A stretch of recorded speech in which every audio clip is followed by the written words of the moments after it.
kaladium lokal. Pemula yang suka banget dengan kaladiumnya atau keladinya, ya tentunya harus dipahami dulu sebelum membeli atau memiliki keladinya supaya berlangsung hidupnya bagus dan juga tumbuhnya bagus, begitu intinya sobat semua. Dan bagi yang udah memiliki namun keladinya begitu-gitu aja, coba ya disimak videoku, siapa tahu bermanfaat. Nah, untuk sobat pemula jangan keburu berputus asa dalam merawat keladi karena banyak banget sih yang mengeluh karena keladinya katanya nggak tumbuh, sekalinya tumbuh daun satu tumbuh dan juga yang satunya rontok.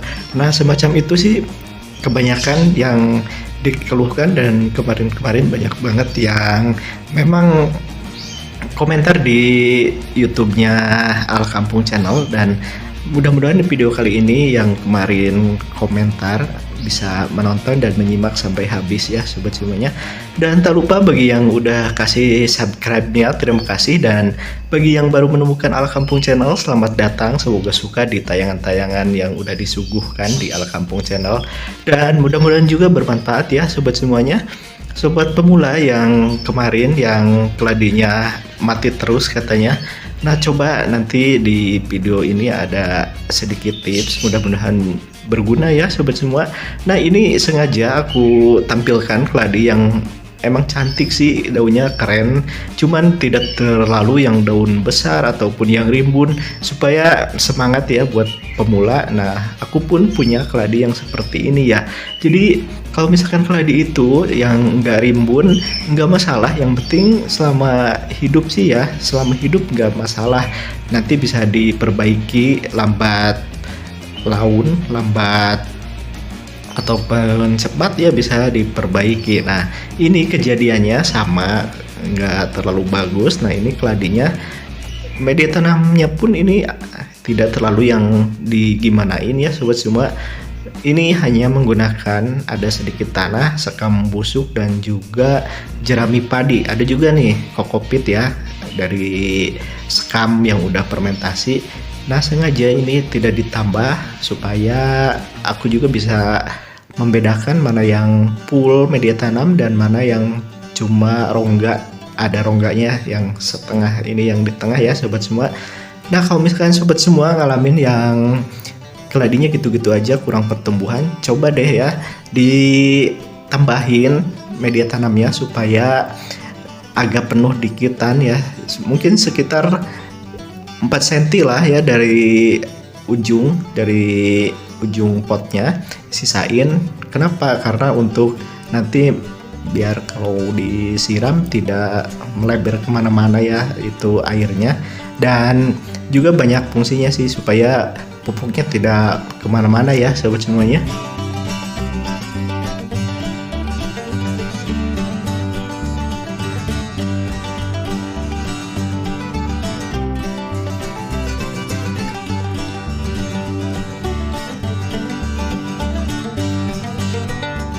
Nah, untuk contoh aja sih di potku sengaja ini dikasih yang banyak ini rongganya supaya sobat semua juga kalau misalnya kejadian keladinya kurang bagus, tinggal ditambahin media tanamnya. Media tanam tentunya yang udah fermentasi ya, maksudnya seperti itu. Jadi tinggal ditambahin aja media tanam pakai sekam busuk campur kokopit juga bisa ya, supaya akarnya itu dia tambah banyak lagi ke atas mencari media tanam, mencari pupuk baru. Nah, itu maksudnya seperti itu.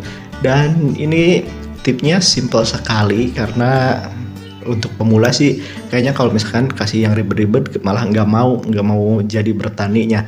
Nah, simple aja kan, cuman tambah media tanam, tapi nggak usah juga sih dibuang-buang yang udah lama di potnya, nggak usah, hanya sebagai percobaan aja kasih media tanam yang baru, yang benar-benar baru, cuman yang udah fermentasi tentunya sobat semua. Nah, itu akan sedikit bermanfaat dan nanti bisa dilihat loh perbedaannya antara yang sebelumnya dan yang sesudah.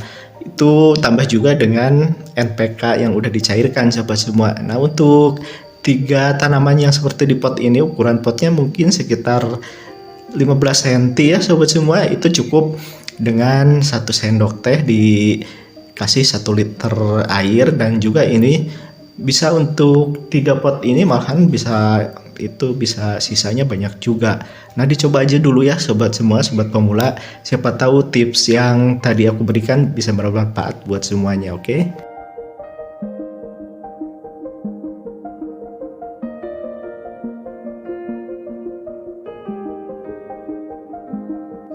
Sebetulnya kalau keladi itu yang paling utama itu jangan sampai kekeringan media tanam. Jadi kalau misalkan sobat pemula ya harusnya pakai tatakan aja, karena kan mungkin koleksinya juga tidak terlalu banyak. Yang penting diperhatikan dari segi air, dan juga harus tatakannya itu penuh dengan air terus sobat semua.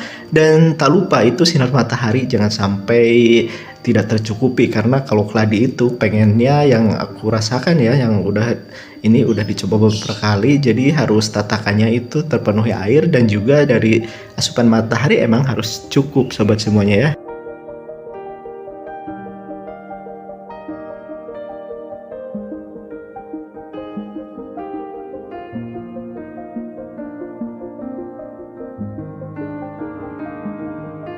Sobat pemula semuanya, kalau misalkan keladi itu kurang cocok ataupun kurang sinar matahari bisa kelihatan banget.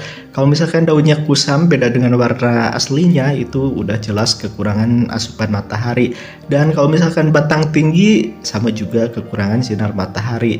Nah, kalau misalkan nutrisinya banyak lalu mataharinya kurang, itu akan berakibat daun juga berwarna pucat dan juga akan cepat dorman karena banyak gizi ataupun nutrisi yang tidak terbakar, tersalurkan. Makanya harus diperhatikan ya sobat pemula.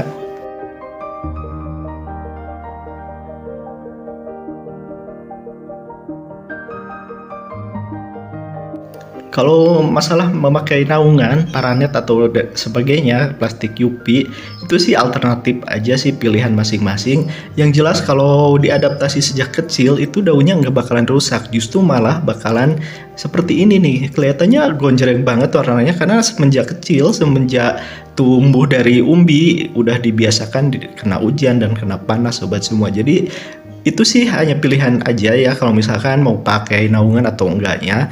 Yang jelas kalau menurutku, kalau paranet itu lebih utamanya sih untuk menjaga dari hama-hama pemakan daun sih, seperti belalang atau ulat. Nah, itu lebih fokusnya ke sana sih kalau menurutku ya. Kalau misalkan masalah daun rusak kena hujan atau kena panas itu enggak juga, yang penting adaptasi sejak awal ya sobat semuanya.